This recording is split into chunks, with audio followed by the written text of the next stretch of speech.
اور اے نبی، ان کو آدم کے 2 بیٹوں حابیل اور قابیل کے حالات جو بالکل سچے ہیں پڑھ کر سنا دو کہ جب ان دونوں نے بارگاہ الہی میں ایک ایک نیاز پیش کی تو ایک کی نیاز تو قبول ہو گئی اور دوسرے کی قبول نہ ہوئی۔ تب قابیل حابیل سے کہنے لگا کہ میں تجھے قتل کر دوں گا۔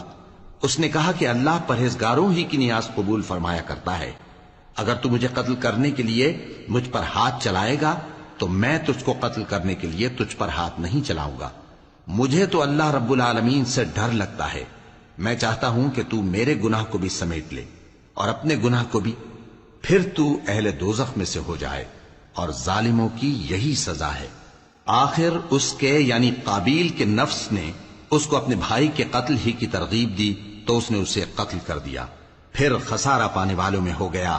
اب اللہ نے ایک کوا بھیجا جو زمین کریدنے لگا تاکہ اسے دکھائے کہ اپنے بھائی کی لاش کو کیسے چھپائے۔